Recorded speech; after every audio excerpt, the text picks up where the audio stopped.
Bueno, no voy a hablar mucho mientras esté haciendo esto, pero me parece interesante grabarlo. Luego la gente me pregunta cómo es y me es más fácil enseñarle un vídeo de YouTube. Así que nada, no creo que hable mucho. Y espero que no se oiga luego por duplicado el audio.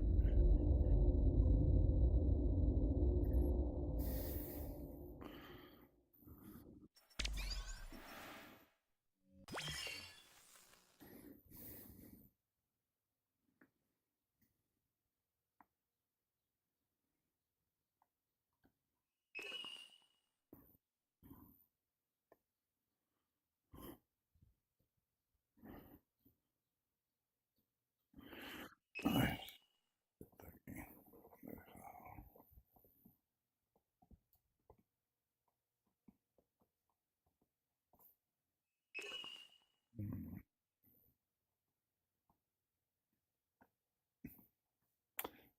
Aquí. Vale.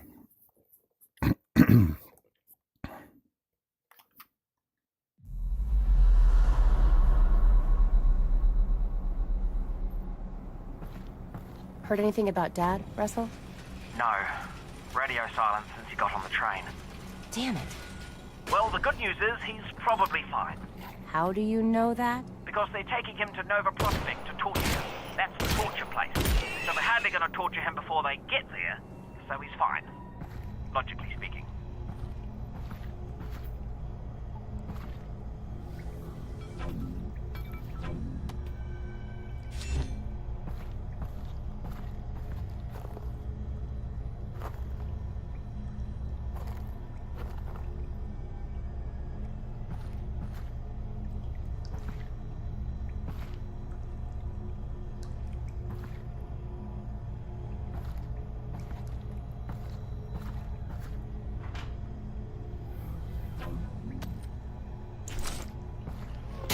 Coño, mira que lo sabía que iba a pasar algo así.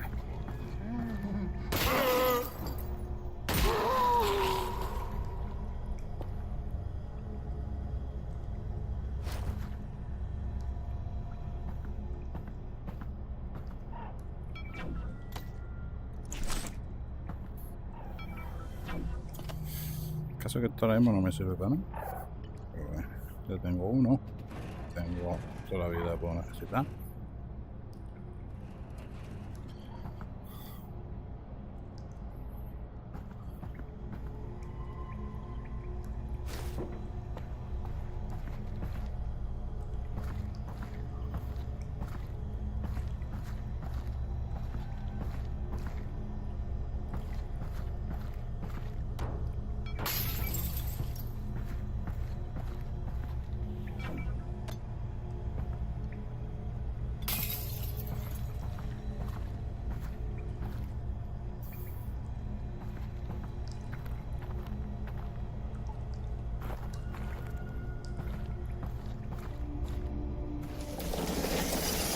Ok.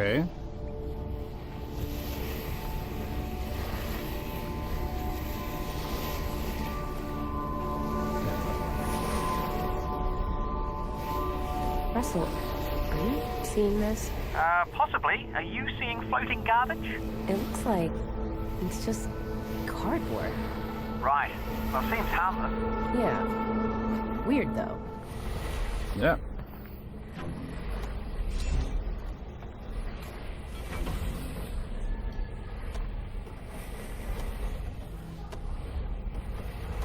No.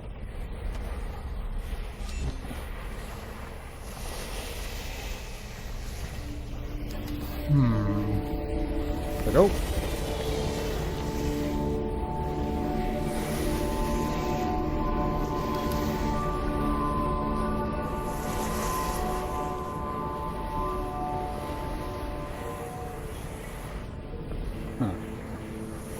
What is that?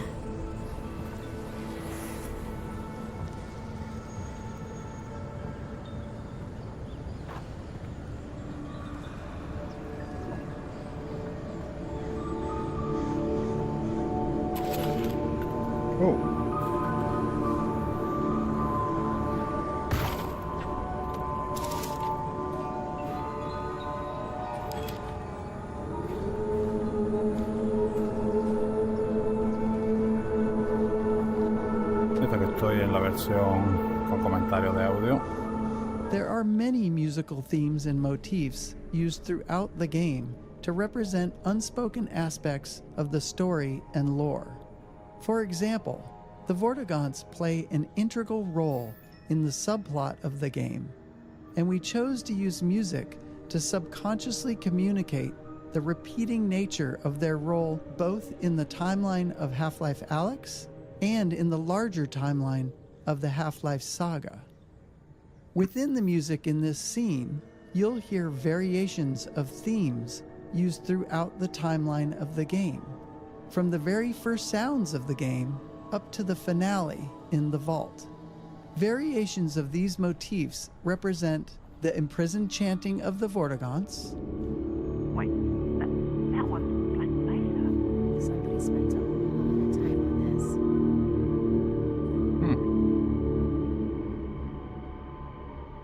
the extraction of their energy to confine the G-Man,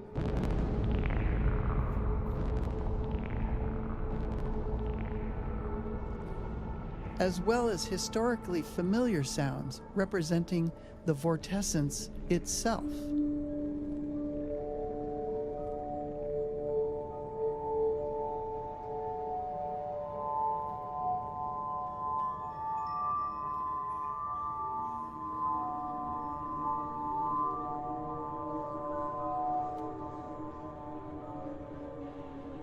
There are two layers to the markings on the walls in this area.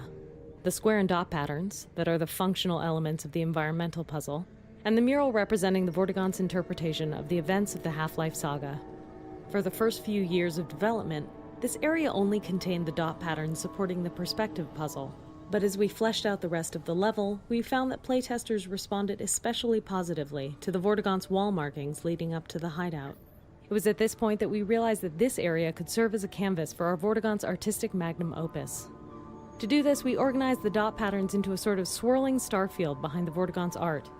The imagery itself, which was inspired by petroglyphs and other traditional rock art, portrays many significant events from the Combine invasion, painted hurriedly by the injured Vortigaunt, almost as if he was trying to capture what fleeting memories he still had of the vortessence from which he had been severed. The fact that Vortigaunts have a complicated relationship with time gave us a lot of leeway in terms of drawing this as a strict, linear timeline. For example, you may notice that the Vortigaunt uses contemporary Combine troops as shorthand for Combine invasions from the past, or that the timeline is just generally hazy.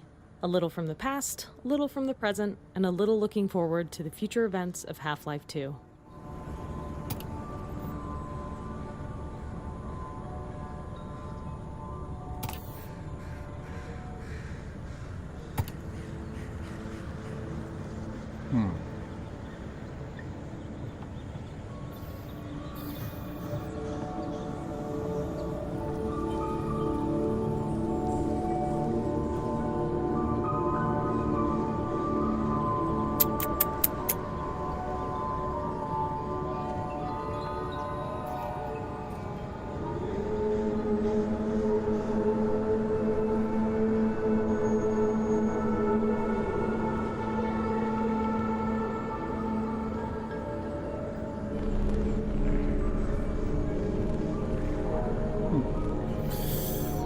Pues sí, a priori no tengo ni idea.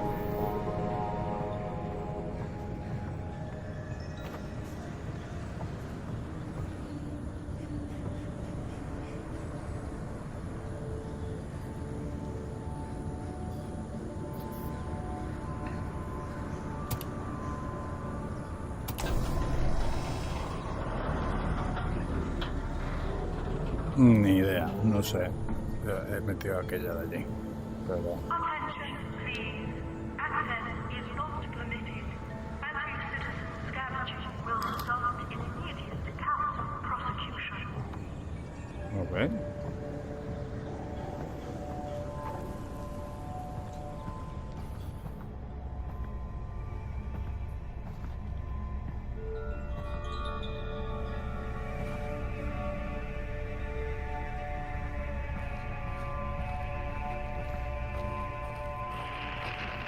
Alyx, you alright? What's wrong?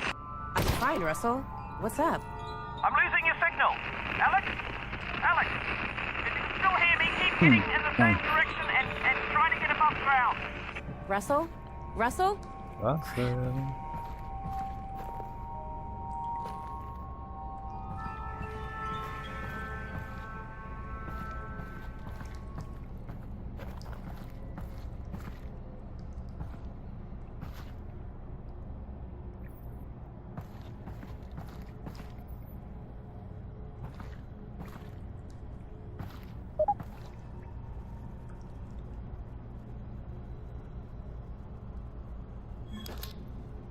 Hmm.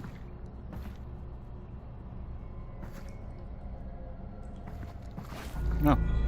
Ooh.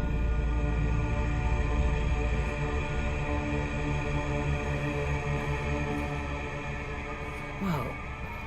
This is weird. During our earliest attempts to raid Alyx, our instinct was to have her react to absolutely everything. But what we learned from playtesting was that Alyx reacting too much could actually be off-putting.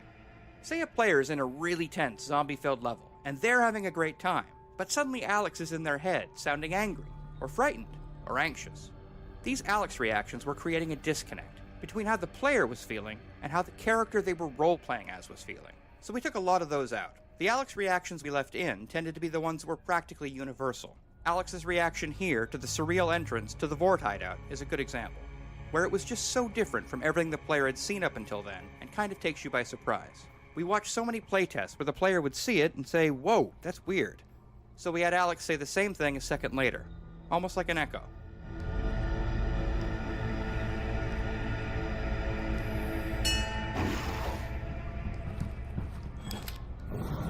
Coño. Oh, The Alyx fans.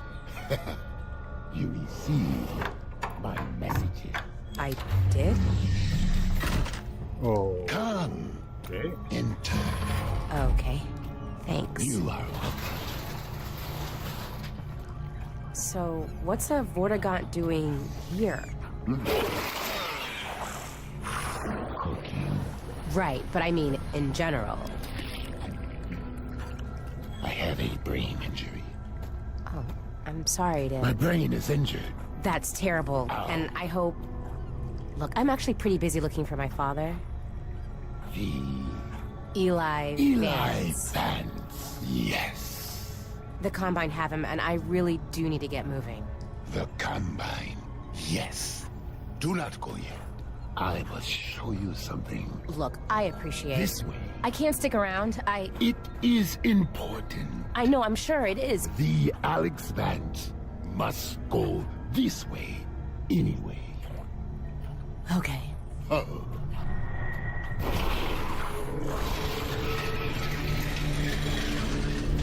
For as long as we've been making choreographed scenes like this one, we've found that there are two types of players. Those who become engrossed with the characters, and those who tinker with everything around them, paying little attention to the scene's action. To make these environments entertaining for the tinkerers, we usually add objects for them to find and play with. Since this scene is split into two rooms, we were able to add a large number of interactions to this first room for players to discover after the Vortigaunt has moved to the second room. Some interactive objects are pure physically driven toys, like the dangling headcrab corpses and the hanging I would pans. help. I Others really would, are but animations triggered the by the Alyx player's Vance is honestly actions, very like the way the busy caged sitting head down. crabs react to the player approaching not or safe. shooting them. He is One type dead. of object on the What? table Or is a squeezable head crab heart, which is Is a or remnant will from an be? older version of this It scene is a where the matter player of would preparation.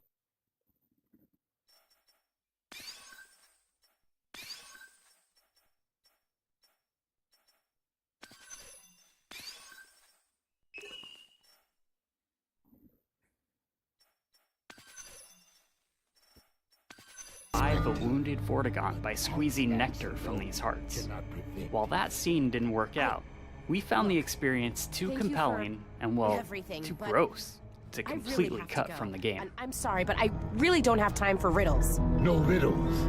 The Combine drilled here. I am severed from the vortessence. I am alone in my head. I'm sorry. Look, if I can, if I run across your friends, I will see what I can do. You have saved my kin. I haven't. Then you will.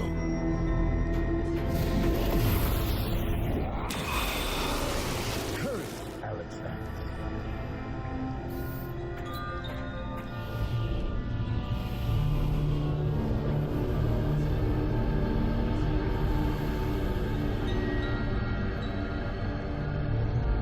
Through there, Alyx. The fundamental challenge of any choreographed dramatic scene like this one is making sure that we entertain the player without undermining the delivery of critical gameplay information. In this case, the player needed to leave this scene with the knowledge that the Vortigaunts have been imprisoned and that the player should seek the Northern Star. This particular scene went through many different variations during development, from a cooking scene with an extremely traumatized Vortigaunt to this humorous version. We even experimented with an interaction where the player was required to squeeze the nectar of several headcrab hearts into the Vortigaunt's mouth to revive him. While this was a memorable and novel VR interaction that ensured the player was engaged with the scene, the interactivity on the player's part often resulted in playtesters remembering the actions they took, but not the critical gameplay information. Eventually, we ended up with this more humorous scene, which struck an effective balance between entertainment and goal delivery. Importantly, we also distributed the scene across 2 separate rooms, breaking the information delivery into 2 steps. The first room where the player meets and learns about the state of the Vortigaunt, and the second room where the player is given their new goal. Separating these physically into rooms seemed to help players more reliably retain the critical information delivered in the second room. While this scene did undergo a lot of changes, one story beat remained virtually unchanged from the very first roughed-in version. The moment the Vortigaunt tosses a headcrab carcass down to the player and yells, "Sustenance!" right from the start, this moment always got a great reaction from playtesters and remained all the way to the final product.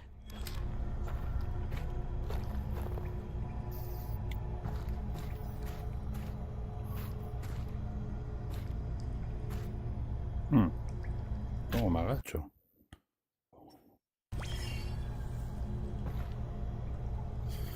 Agachándome.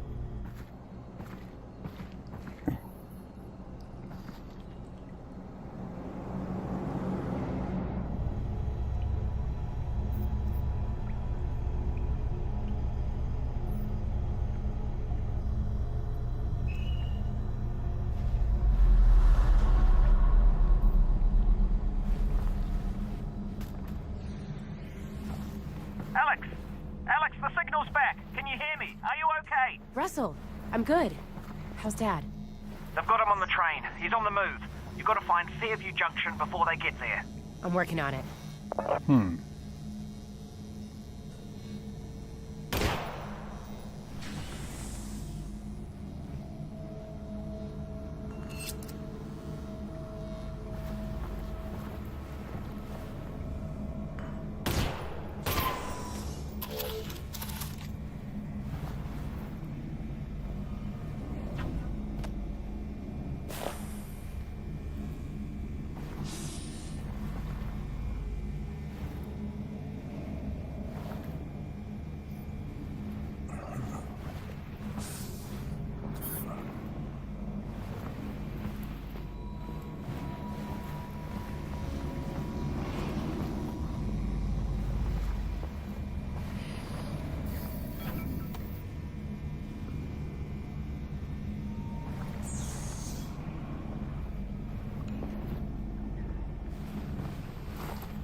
That's weird.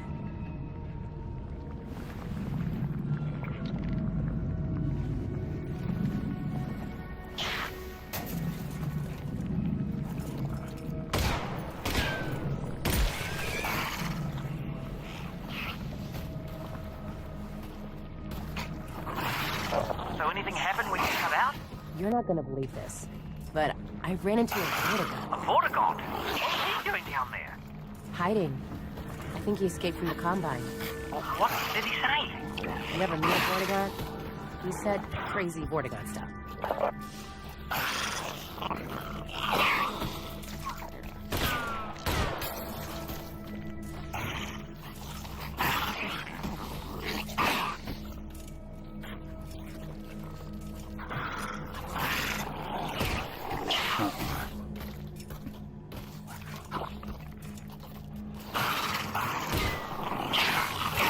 Ah, cuántas balas tengo que tirar para matar a los bichos estos.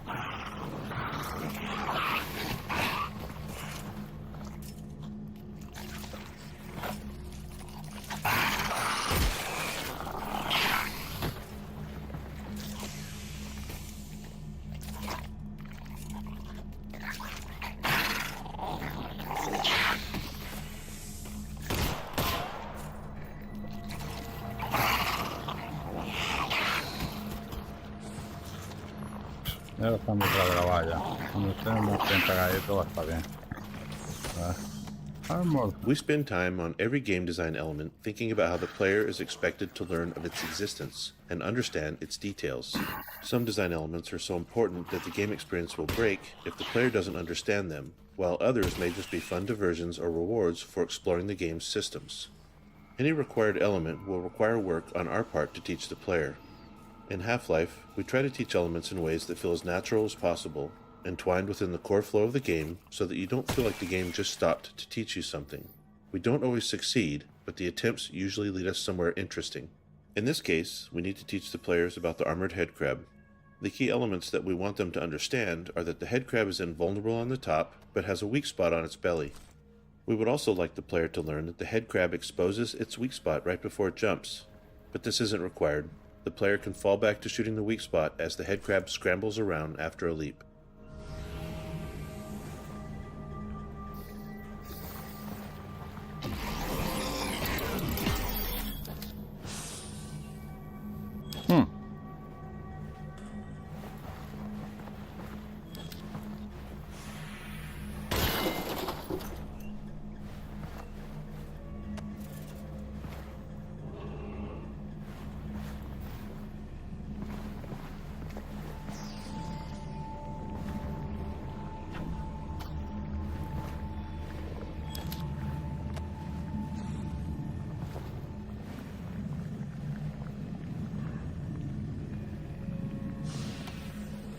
With any section of natural entwined training, we've observed that there's rarely any one thing that succeeds in teaching all players, nor do 100% of players leave with the perfect understanding we'd like.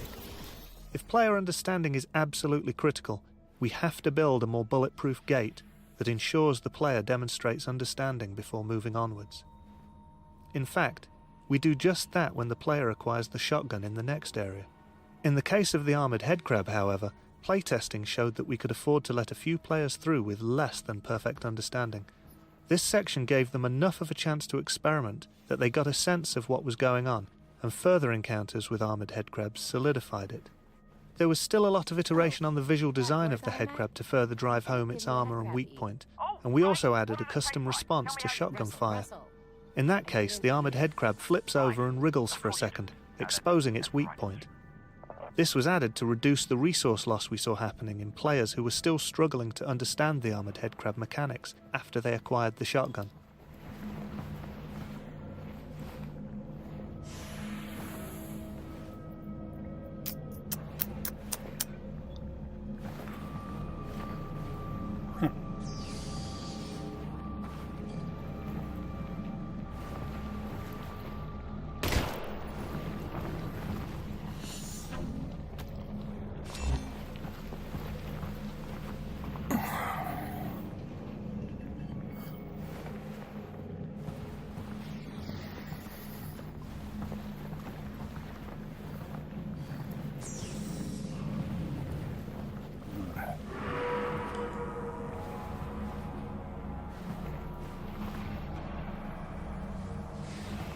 Oh, that zombie has a shotgun. One challenge we always face when giving a new weapon or tool to the player is ensuring that they collect it before moving on. In these cases, we try to establish some kind of gate that the player can only get past using the new item. This can be especially tricky in cases where we are giving the player a new tool that doesn't fundamentally change their capabilities, as in the case of the shotgun, where almost everything that can be done with the shotgun can also be done with the pistol. In contrast, the pistol gate, where the player had to acquire the pistol before being able to shoot the lock off of the fence back at Russell's lab, was simple to design and execute. For this shotgun gate, we not only needed to ensure that the player collected the shotgun, but also that they learned how to load it before proceeding. We playtested a number of approaches to teaching the reload mechanics during combat, and repeatedly found that it didn't work. When faced with learning a new, complex task under duress, players would retreat back to using their pistol, which was a known quantity to them.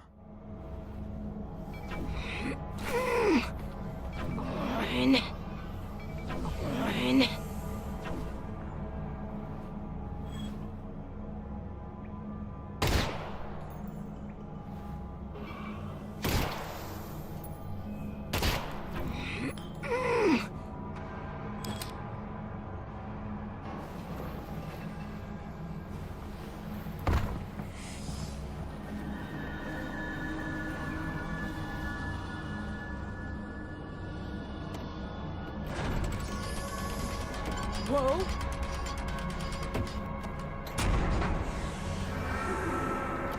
Do you hear that?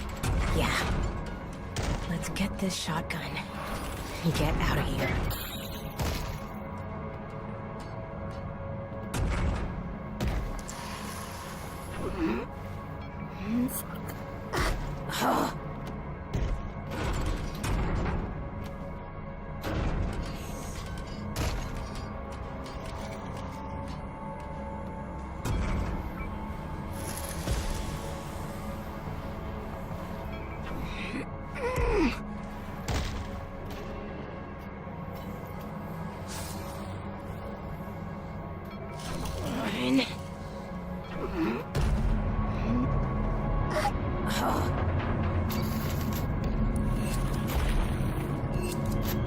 Last one.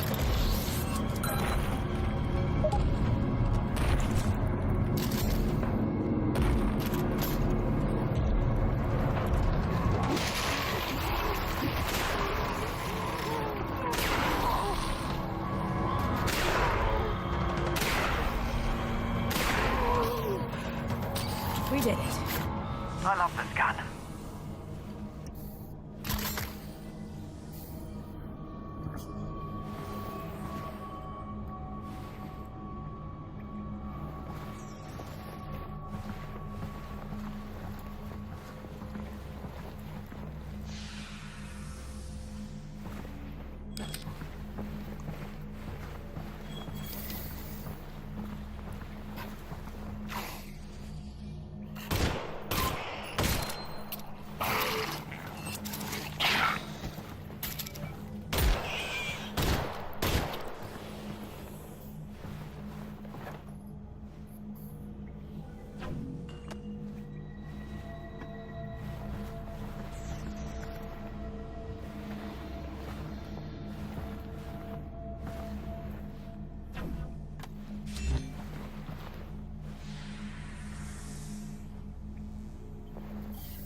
Once the player has collected the shotgun, they are only halfway through the shotgun gate. Next, they need to learn how to reload it. To drive home the necessity for the player to learn how to use this new weapon, we added an incoming threat, using a variety of audio and visual effects to sell it. While our goal is to make the player feel like they have a limited amount of time, the time pressure is entirely fake, and everything proceeds based on the player's progress in loading the shotgun for the first time. Once the shotgun has been loaded, a short timer starts, after which zombies burst through the walls. If the player happens to look at the walls before that timer is up, we abort the timer and introduce the zombies. The combination of a timer and a look trigger is a common trick used in places where we'd like the player to see a neat visual moment, But we can't wait forever, or the game simply won't progress. The breaking of the walls by the zombies is the final step in opening the shotgun gate. Having new enemies open the way forward when they enter the player's space is a fairly tried and true method, but it's never one we're particularly happy with. It's always a bit too convenient, and lacks agency on the player's part. But in a setup like this, which contains a novel puzzle, a new weapon, and its associated mechanics, plus an ambush, we're already dealing with a lot of design complexity packed into a small space, and further additions would complicate the scenario even further.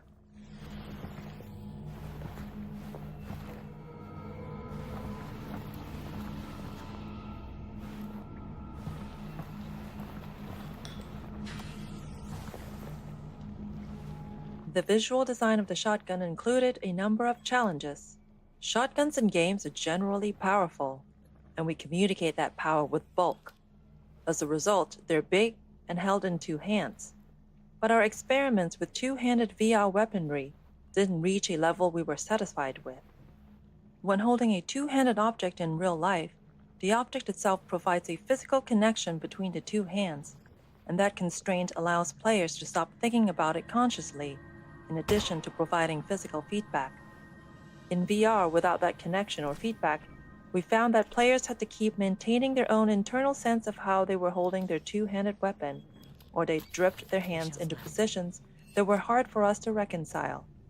As a result, our two-handed weapons required players to play along more than we liked. Since one of our core goals with Half-Life Alyx was to allow players to fully immerse themselves by ceasing to think about what they were doing in real life, we decided to focus on single-handed weapons, including the shotgun.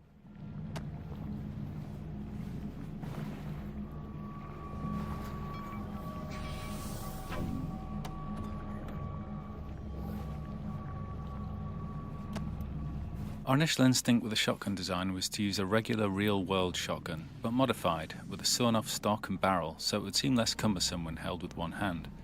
This approach always resulted in the handle being at the rear of the weapon, and we ran into the problem where the weapon always felt front-heavy. But obviously, the VR controller in your hand wouldn't reflect that, leading to a disconnect between what you were feeling and what you were seeing. Placing the handle more centrally and underneath the weapon helped avoid this disconnect. This implied centre of mass wasn't really maintained well as the weapon accrued upgrades throughout the game, but the first impression was the most critical. Since we were going with an odd form, we were keen to use common shotgun visual elements wherever we could to help with player recognition and to ground the design in some reality.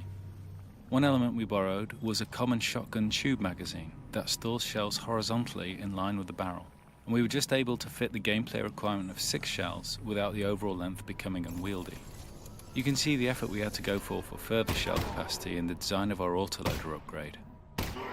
Our first reloading mechanic was based on the realistic insertion of 1 shell at a time. Playtesters found this to be overly tedious, although we did receive some positive comments that it made them feel like an action movie star. The simple addition of allowing the players to insert 2 shells at a time solved this issue, allowing us to keep the good part of the design whilst losing the bad. We were keen to reinforce the whole action movie star thing, and experimented with some big gesture the player could do to finalise reloading. The inclusion of a pop-up mechanism allowed us to add an additional step to the reload that further separated it from our other weapons, yet had a satisfying flick of the wrist to complete the action.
No, porque se vea, más que nada.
No.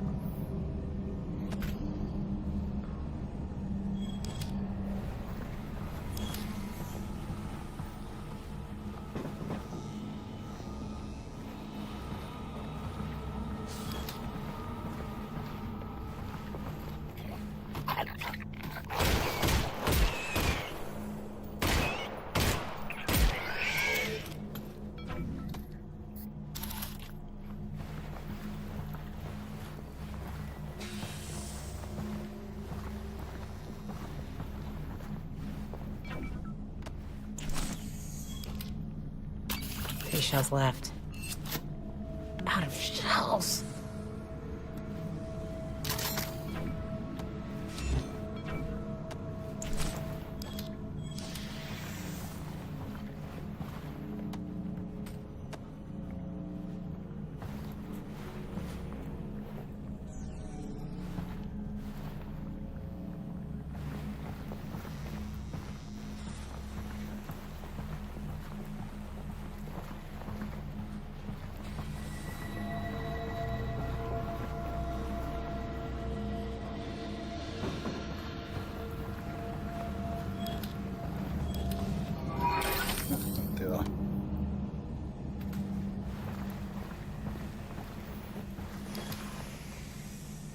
Venga.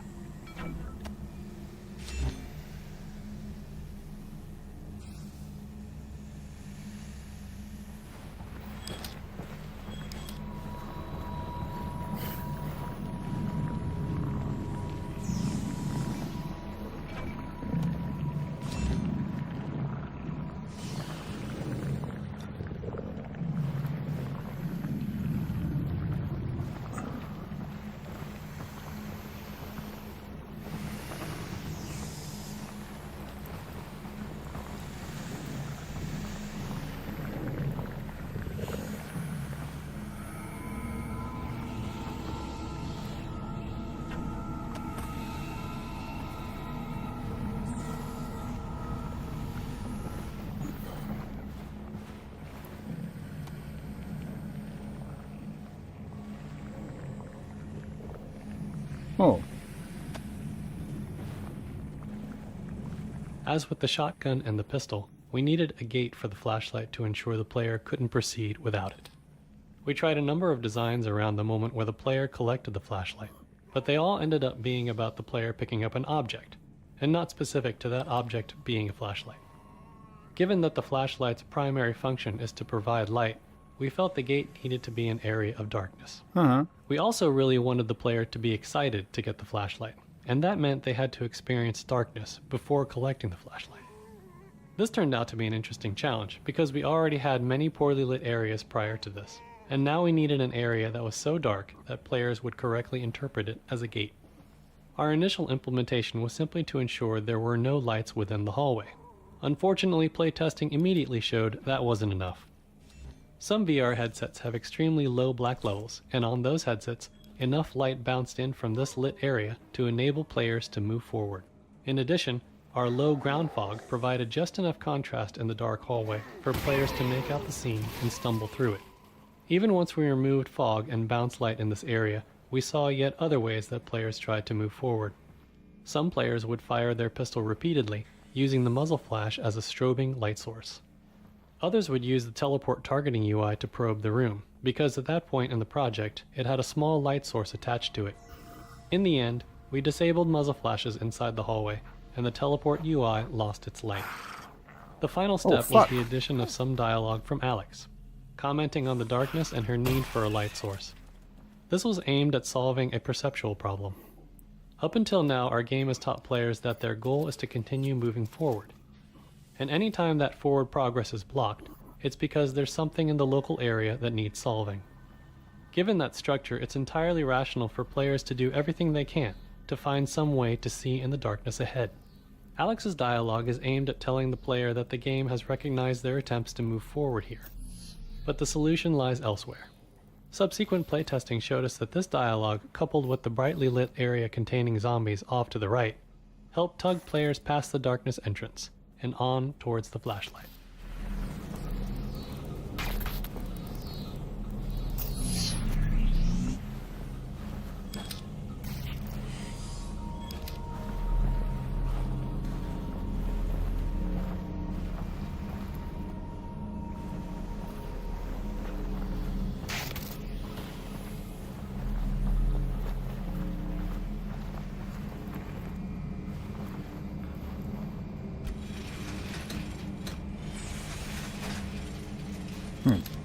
Con manos, ¿para qué querrás que usara con manos?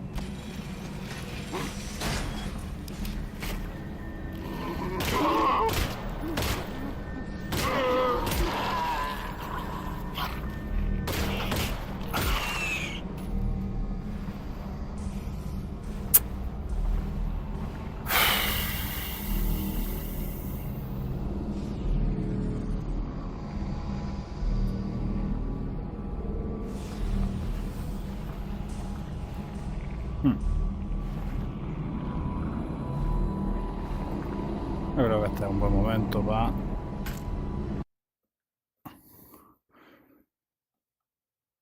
dejarlo.